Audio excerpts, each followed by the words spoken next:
Hello everyone, विधरणा concept classes में आपका स्वागत है। आज हम आपके लिए लेके आए हैं करंट अफेयर की 5वीं क्लास, जिसमें हमने आज तक आपको 4 क्लास करवा दी हैं। जो करंट अफेयर करवा रहे हैं वो विद कंसेप्ट है और सारा रॉ मटेरियल आपको प्रोवाइड करवा रहे हैं। तो इस सीरीज में आज हम आगे चलते हैं और जो एक करंट अफेयर की क्लास है ये सभी एग्जाम के लिए इम्पोर्टेंट है, चाहे वो HSSC हो या SSC हो या कोई भी वनडे एग्जाम हो, उसके लिए बहुत बहुत इम्पोर्टेंट क्वेश्चन है। तो आज हम चलते हैं अपने पहले क्वेश्चन पर। तो पहला क्वेश्चन है हमारा, नासा ने 2027 के आर्टेमिस 3 मिशन के लिए किसकी घोषणा की है। ठीक है, तो नासा अपना एक मिशन चला रहा है, तो उसने एक अपने मिशन क्रू की घोषणा की है। ठीक है, तो नासा जो एक स्पेस की कंपनी है, ठीक है, एक एजेंसी है, उसका ये कौन से देश की कंपनी एजेंसी है, ये है अमेरिका की। ठीक है, इसकी फुल फॉर्म क्या है, नेशनल एरोनॉटिक स्पेस एडमिनिस्ट्रेशन। ठीक, इसके बारे में हम आगे पढ़ लेते हैं। जो नासा ने ये मिशन चलाया है आर्टेमिस 3, ये किसके लिए चलाया है, ये चलाया है चांद पर जाने वाला मिशन। चांद पर ये खोज करेगा, ठीक है, अलग अलग शोध करेगा चांद पर जाकर। और इसके स्पेसक्राफ्ट का क्या नाम है, इसके स्पेसक्राफ्ट का नाम है ओरियन स्पेसक्राफ्ट। इसके स्पेसक्राफ्ट का क्या नाम है, ओरियन स्पेसक्राफ्ट। और नासा की एस्टैब्लिश कब हुआ था, नासा एस्टैब्लिश हुआ था 1958 में, और इसका हेडक्वार्टर है वाशिंगटन के अंदर। वाशिंगटन क्या है, अमेरिका की यूएसए की कैपिटल। यूएसए की कैपिटल क्या है, वाशिंगटन डीसी। और जो नासा है, नासा के आने वाले ऑब्जेक्टिव क्या हैं वर्ल्ड के अंदर, उन्होंने ऑब्जेक्टिव अपने उद्देश्य बनाए हुए हैं। पहला उद्देश्य क्या है, उन्होंने चांद पर मानव की परमानेंट उपस्थिति करवानी है। और दूसरा उद्देश्य क्या है, भविष्य में मंगल ग्रह पर मानव भेजना है। जो नासा के मेन उद्देश्य हैं, और उनके और भी उद्देश्य हैं, जैसे अंतरिक्ष में बड़ी बड़ी खोजें करना। और जो ये मिशन चलाया था आर्टेमिस 1 चला था 2022 में, और आर्टेमिस 2 चला था 2026 में, और आर्टेमिस 3 कब चलेगा, 2027 में, जिसके लिए किसकी घोषणा की है, मिशन क्रू की। तो हम चलते हैं नेक्स्ट क्वेश्चन पे। नेक्स्ट क्वेश्चन है हमारा कि चैंपियनशिप 2026 में पदक तालिका में प्रथम स्थान किस देश ने प्राप्त किया है। कौन सी चैंपियनशिप में, वर्ल्ड योगासन चैंपियनशिप में। तो ये स्थान प्राप्त किया है इंडिया ने। जो ये चैंपियनशिप हुई है योगासन की, ये पहली बार करवाई गई है।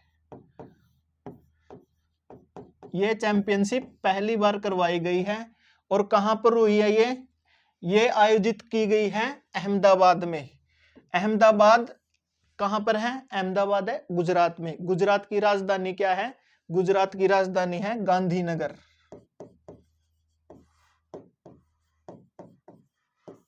ठीक है, तो गुजरात का एक शहर है अहमदाबाद, जहां पर ये प्रतियोगिता करवाई गई है। इसमें भारत ने टोटल मेडल जीते हैं 114, और जिसमें से 102 क्या है, गोल्ड मेडल। तो ये भारत ने अपनी सूची में टॉप किया है। ठीक है, अंक तालिका में वो किया है। और जो योग दिवस है कब मनाया जाता है, योग दिवस मनाया जाता है 21 जून को। और कब से स्टार्ट किया है योग दिवस मनाना, ये स्टार्ट किया है 2015 में। ठीक है, तो यूएन में इसको पारित करवा गया था कि विश्व योग दिवस कब मनाएंगे हम, 2015 से इसको स्टार्ट किया गया था। और 21 जून को योग दिवस मनाते हैं। और योग के जनक कौन है, योग के जनक हैं पतंजलि। और योग में कितने अंग होते हैं, योग में अंग होते हैं 8 अंग। ठीक है, जिसमें ध्यान लगाना, योगासन करना, ठीक है, ये 8 अंग हैं जिसको हम आगे जब भी ये टॉपिक आएगा इसको फुल डिटेल में आगे बता देंगे आपको। ठीक है, तो योग चैंपियनशिप कहाँ हुई थी? गुजरात के अहमदाबाद शहर में। तो हम चलते हैं नेक्स्ट क्वेश्चन पे। नेक्स्ट क्वेश्चन है हमारा, नियो ब्रेन कंप्यूटर चिप को व्यावसायिक मंजूरी किस देश ने दी है?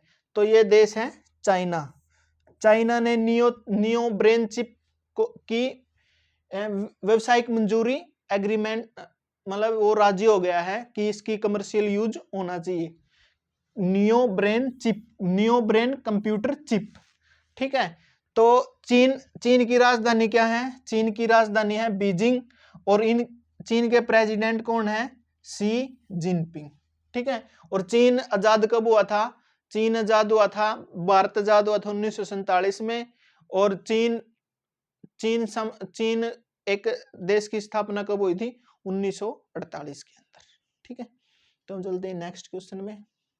तो नेक्स्ट क्वेश्चन है, राहगीर योजना के लिए सड़क परिवहन मंत्रालय ने किस कंपनी के साथ साझेदारी की है? तो एक सड़क परिवहन मंत्रालय है, रोड ट्रांसपोर्ट मंत्रालय, तो इसने एक योजना चलाई है, तो किस कंपनी के साथ वो किया इन्होंने? रैपिडो के साथ। ठीक है, रैपिडो के साथ साझेदारी की है। जो अपनी राहगीर योजना क्या है? राहगीर योजना, जैसे कोई भी दुर्घटना हो जाती है, जो उसका गोल्डन आवर होता है, दुर्घटना के 1 घंटे तक किसी भी जिसके साथ दुर्घटनाएं हैं उसको मेडिकल हेल्प देना। ठीक है, इस योजना का क्या पर्पज है? राहगीर योजना का, जैसे कोई भी दुर्घटना होगी 1 घंटे से पहले जो भी उसको मेडिकल हेल्प दिलवाएगा उसको इनाम देने की घोषणा की है। तो वो कितना इनाम है? 25,000 रुपए। ठीक है, तो 25,000 रुपए का इनाम है। और जो 1 साल के अंदर टॉप राहगीर बनेगा तो उनको टॉप 10 दुर्घटनाओं के बनेंगे, जो जीतेंगे, तो उनको मिलेगा 1 लाख रुपए। ठीक है, 1 लाख रुपए। ठीक है, 1 साल के अंदर टॉप 10 चुने जाएंगे जिनको मिलेगा 1 लाख रुपए। और दुर्घटना पर 1 घंटे से पहले जो इलाज करवाएगा, कोई भी सड़क पे दुर्घटना, जिसके साथ दुर्घटना है जी, कोई भी दूसरा व्यक्ति उसको उठा के हॉस्पिटल में ले जाएगा तो उसको मिलेंगे 25,000 रुपए। राहगीर योजना है ये। और अपने जो रोड एंड ट्रांसपोर्ट मिनिस्टर कौन है? नितिन गडकरी। ठीक है, रोड एंड ट्रांसपोर्ट मंत्रालय किसके पास है? नितिन गडकरी के पास। ठीक है, तो ऑप्शन में जो हमारे पास कुछ कंपनियां हैं, जैसे कंपनी है फ्लिपकार्ट। फ्लिपकार्ट कब बनी थी? फ्लिपकार्ट बनी थी 2007 में। ठीक है, 2007 के अंदर ये एस्टेब्लिश हुई थी। और अमेजोन बनी थी 1994 में। और इंडिया में कब आई अमेजोन? इंडिया में आई 2013 में। ठीक है, और रैपिडो कब हुई थी? रैपिडो की शुरुआत हुई थी 2015 में। रैपिडो बनी 2015 में। और जो रैपिडो है एक इंडियन कंपनी है, इसका हेडक्वार्टर कहां पर है? रैपिडो का मुख्यालय बेंगलोर में। ठीक, चलते हैं हम नेक्स्ट क्वेश्चन पे। नेक्स्ट क्वेश्चन है हमारा, अडानी पोर्ट्स को $70 मिलियन का अनुबंध किस देश से मिला है? तो ये मिला है अर्जेंटीना से। ठीक है, अर्जेंटीना की राजधानी क्या है? अर्जेंटीना की राजधानी है ब्यूनस आयरस। अर्जेंटीना की राजधानी। और ये कौन से महाद्वीप का देश है? दक्षिण अमेरिका।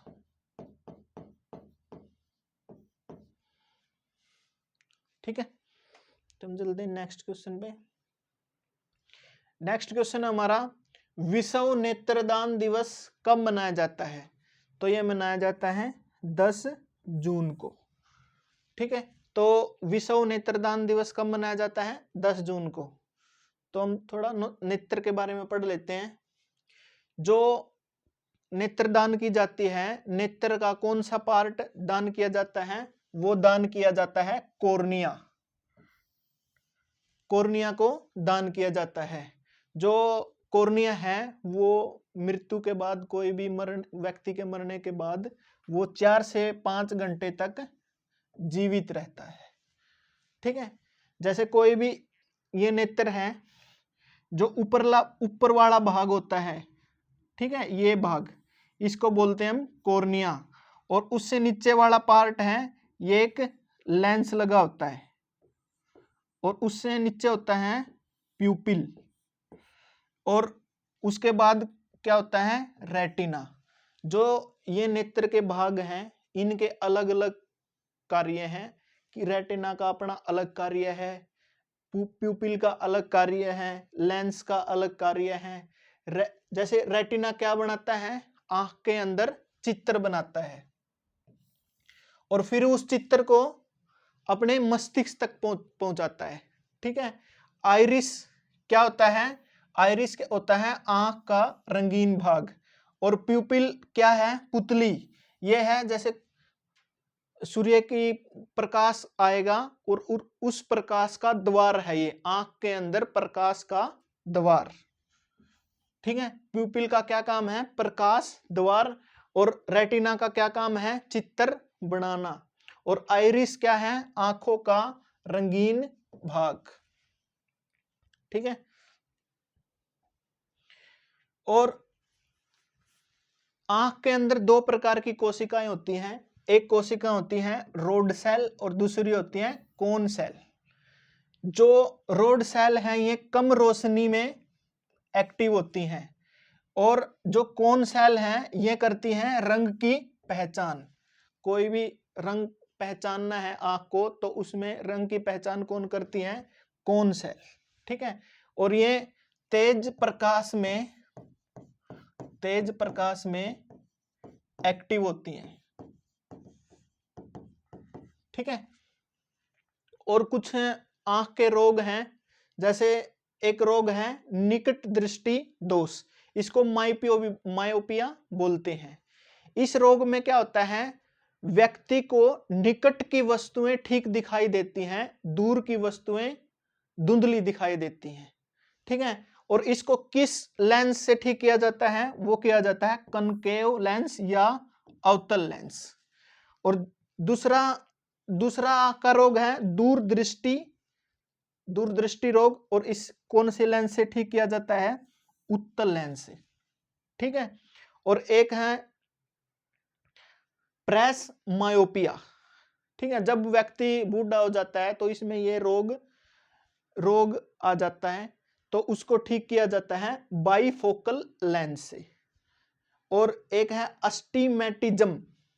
ये रोग होता है जब कॉर्निया की असमान वक्रता हो जाती है, तो इसे कौन से लेंस से ठीक किया जाता है? ये लेंस है सिलेंड्रिकल लेंस। और विटामिन ए की कमी से कौन सा रोग हो जाता है? रतौंधी। इसका मतलब रात को दिखना बंद हो जाता है। ठीक है, और एक रोग है ग्लूकोमा, ये भी आंख का रोग है। ठीक है, क्वेश्चन आएगा कि ग्लूकोमा कौन से अंग को प्रभावित करता है? तो ये है आंख को प्रभावित करता है। ठीक है, तो हम चलते हैं नेक्स्ट क्वेश्चन पे। नेक्स्ट क्वेश्चन है हमारा कि लैंड पोर्ट मैनेजमेंट सिस्टम का मुख्य उद्देश्य क्या है?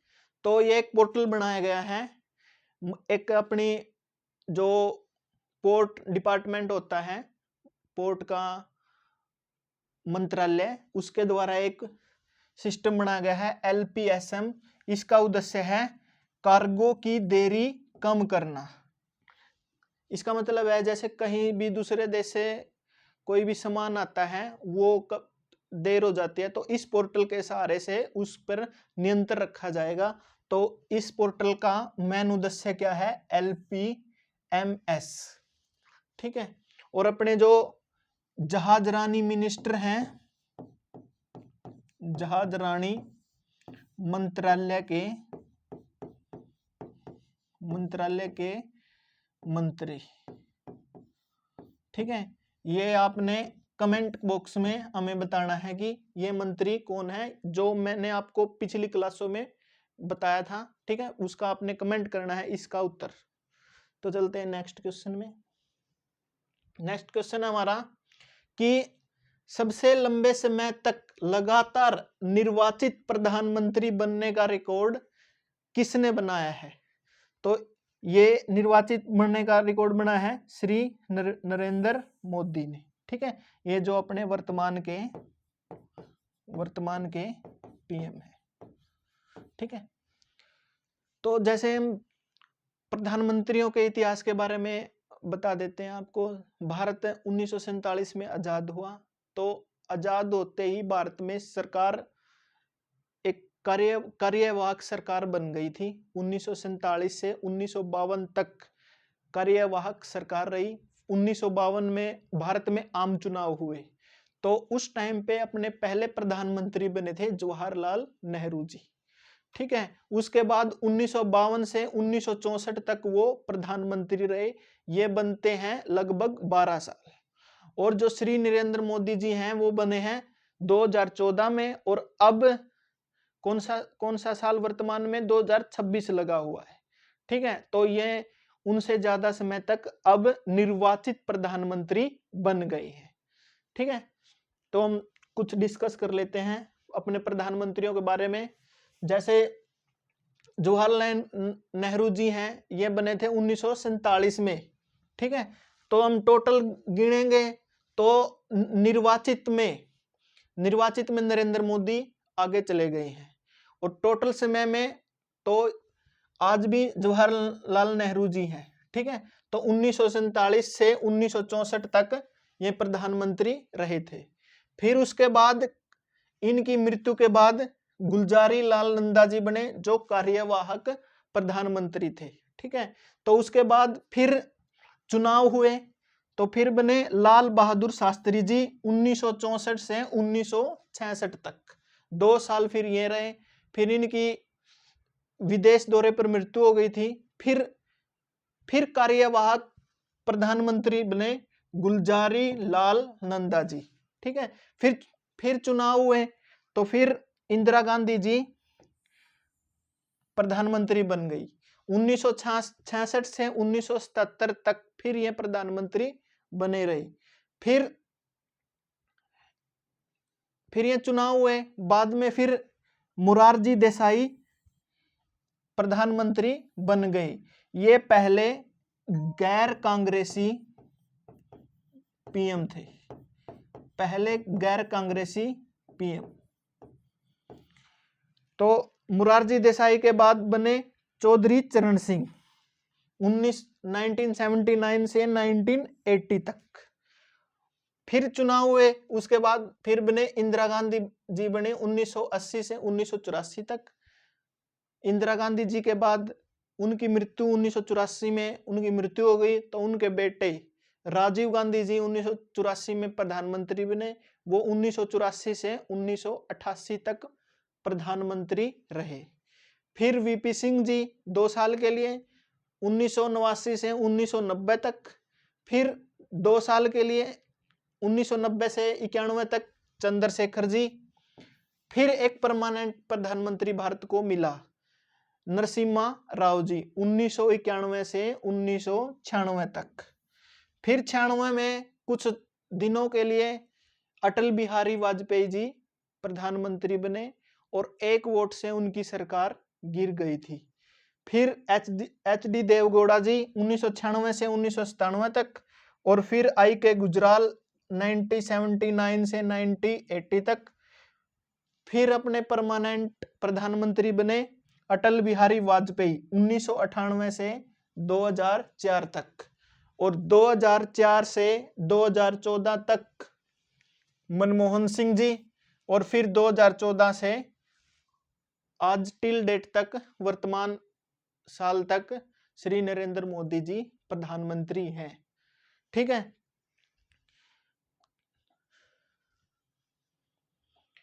इसमें देख लेते हैं जवाहरलाल नेहरू जी ने एक भारत में जो प्रधानमंत्री हैं उन्होंने मैन क्या काम किए। जवाहरलाल नेहरू जी ने 5 ईयर प्लान, पंचवर्षीय योजना स्टार्ट की थी, ठीक है।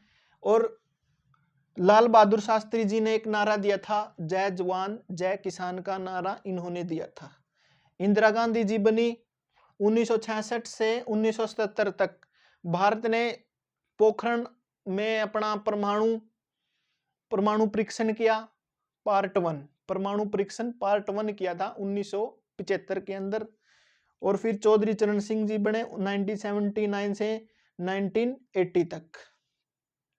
जो इंदिरा गांधी जी थी भारत की पहली महिला प्रधानमंत्री थी।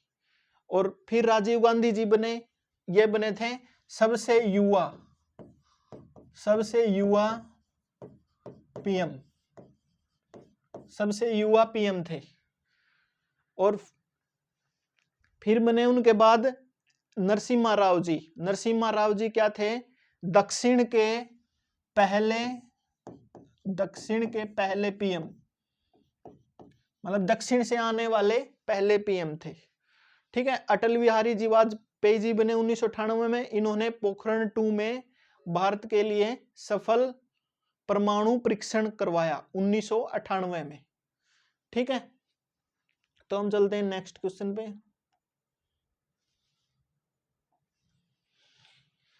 भारत का पहला एआई सक्षम डाटा सेंटर कहां स्थापित किया गया है? तो यह किया गया है गुजरात के जामनगर में। किस किस के सहयोग से? जियो और मेटा कंपनी ने यहां पर एआई सक्षम एआई इनेबल डाटा सेंटर बनाया है, ठीक है। तो जामनगर भी कहां पर है? जामनगर भी गुजरात में, ठीक है। तो इस शहर में क्या है? विश्व की सबसे बड़ी तेल शोधक रिफाइनरी, ठीक है। जामनगर के अंदर क्या है? विश्व की सबसे बड़ी तेल शोधक रिफाइनरी, ठीक है। हम चलते हैं नेक्स्ट क्वेश्चन पे। नेक्स्ट क्वेश्चन है हमारा, सैपलिंग डायलॉग्स 2026 का आयोजन किस मंत्रालय द्वारा किया गया? तो यह किया गया है खाद्य प्रसंस्करण उद्योग मंत्रालय, ministry of food processing industries, ठीक है। तो इनके जो ये किया गया है, ये साउथ एशिया के देशों के लिए ये जो डायलॉग्स हैं, डायलॉग्स का मतलब होता है मीटिंग की गई है। तो इसमें क्या है कि जो भी अपने खाद्य पदार्थ हैं उनकी गुणवत्ता को बढ़ाने के लिए, ठीक है। तो ये डायलॉग्स आयोजन किया गया था। ये कौन सी मिनिस्ट्री के द्वारा किया गया था? ये किया गया था खाद्य प्रसंस्करण उद्योग मंत्रालय द्वारा, ठीक है। तो हम चलते हैं नेक्स्ट क्वेश्चन पे। नेक्स्ट क्वेश्चन है हमारा, हाल ही में किस सुरंग परियोजना में ऐतिहासिक उपलब्धि प्राप्त की गई है? वो की गई है जोजिला सुरंग द्वारा। जोजिला सुरंग में क्या किया गया है? इसका काम लगभग कंप्लीट कर दिया गया है, लगभग कंप्लीट कर दिया गया है। जैसे कोई भी सुरंग का कार्य स्टार्ट होता है, सुरंग के 2 एंड होते हैं। जैसे एक एंड तो ये और दूसरा एंड ये, एक एंड से स्टार्ट करके दूसरा एंड पे खत्म होती है। तो जोजिला सुरंग का दूसरा एंड कंप्लीट कर दिया गया है मंत्रालय द्वारा, ठीक है। जो सुरंग खोदने का काम करती है कंपनी को ठेका दिया हुआ है सड़क मंत्रालय द्वारा, उस कंपनी ने इस सुरंग की दूसरी साइड तक खोदते खोदते कंप्लीट कर दी गई है, ठीक है। जो ये सुरंग बनाई गई है जोजिला सुरंग, उसकी लंबाई कितनी है? 13.15 किलोमीटर। ये 13.15 किलोमीटर लंबी सुरंग है। और यह सुरंग कौन सी सड़क पर है? यह है श्रीनगर लद्दाख पर, ठीक है। जो ये सड़क है, जो सर्दी के मौसम में ये बंद हो जाती थी, अब इस सुरंग के बनने से जो वहां पर ये सभी मौसमों के लिए खुली रहेगी, और जो 2 घंटे का सफर था वो अब 30 मिनट का हो गया है। 30 मिनट का सफर। जो जिला दर्रे का पास, वहां पर जब श्रीनगर से हम लद्दाख जाते हैं तो उसके बीच में जो जिला दर्रा आता है, जिसको पास करने में 2 घंटे लगते थे, अब इस सुरंग के बनने से उसका टाइम 30 मिनट रह जाएगा। ठीक है। और जो जिला दर्रा कहां पर है? जो जिला दर्रा ये है जम्मू कश्मीर में। ठीक है, जम्मू कश्मीर और लद्दाख बॉर्डर पर। ठीक है, लद्दाख बॉर्डर पर। ठीक है, क्वेश्चन आपने याद रखना है कि जो जिला दर्रा कौन से राज्य में स्थित है, तो वो स्थित है जम्मू एंड कश्मीर के अंदर। ठीक है, तो चलते हैं नेक्स्ट क्वेश्चन पे।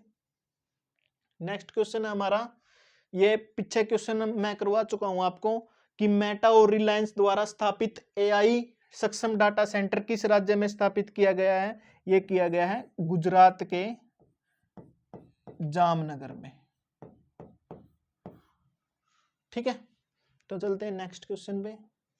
नेक्स्ट क्वेश्चन है हमारा कि प्रधानमंत्री श्री नरेंद्र मोदी G7 शिखर सम्मेलन के लिए किस देश की आधिकारिक यात्रा करेंगे? तो वो यात्रा करेंगे फ्रांस की।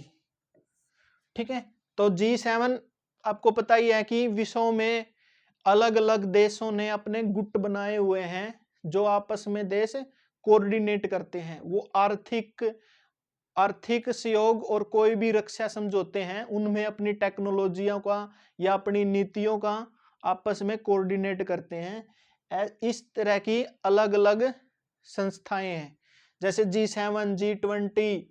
ठीक है, तो और भी एशियान, यूरोपियन यूनियन, ऐसे ही G7 है।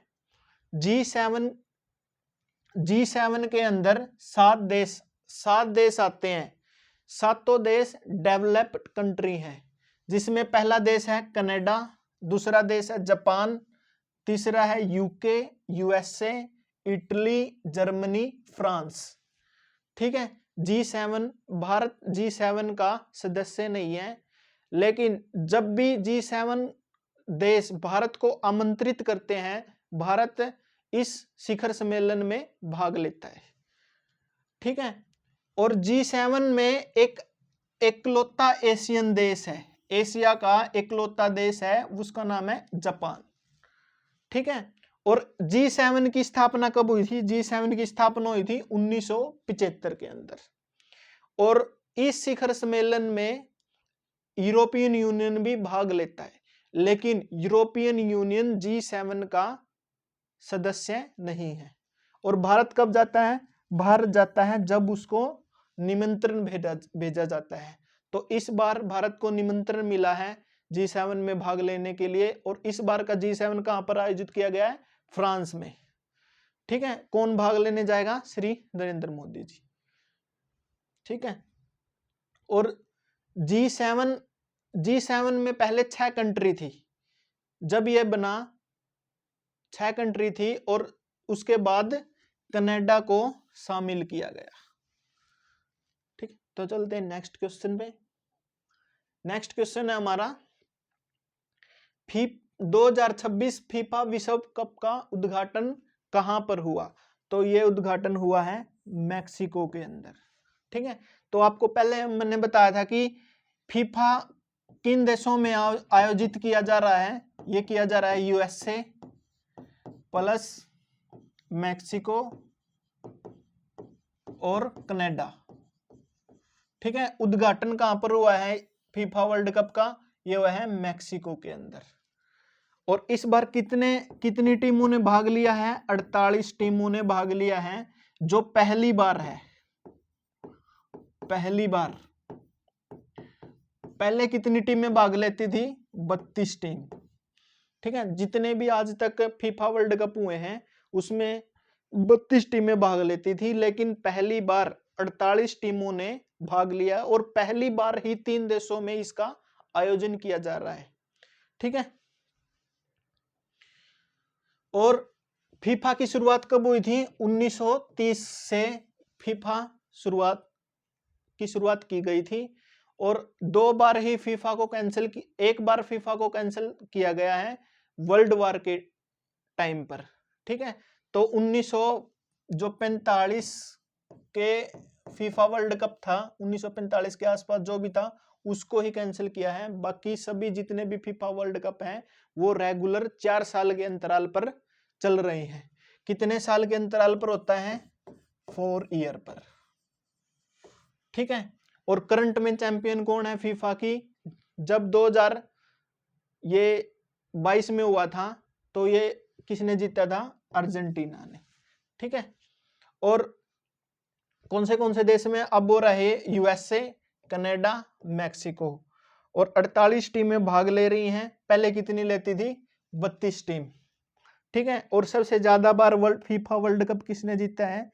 ये जीता है ब्राजील ने। कितनी बार जीता है? 5 बार, ठीक है। तो चलते हैं नेक्स्ट क्वेश्चन पे। नेक्स्ट क्वेश्चन है कि 2 वर्ड दिए गए हैं REC और PFC, इसका संबंध किस क्षेत्र से है? यह है विद्युत के क्षेत्र से। REC का मतलब क्या है? REC इसका मतलब है रूरल इलेक्ट्रिसिटी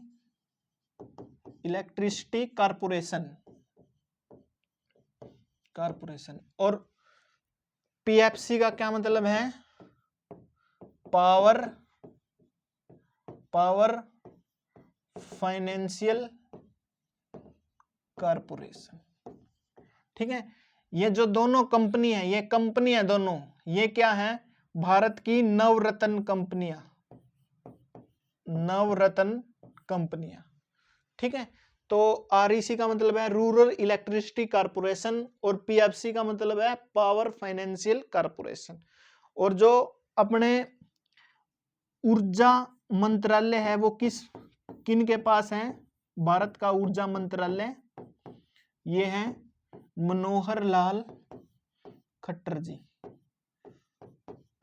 ठीक है। कहां से सांसद है ये सांसद है करनाल से, हरियाणा के करनाल से, ठीक है। तो आज के हमने एक क्वेश्चन करवाए हैं, ठीक है। प्लीज हमारे चैनल को शेयर करें, सब्सक्राइब करें और कमेंट करें। और वीडियो पर अपने विचार कमेंटों में कि हम वीडियो में क्या क्या सुधार कर सकते हैं, ठीक है। प्लीज हमारे चैनल को सब्सक्राइब, शेयर और कमेंट करें।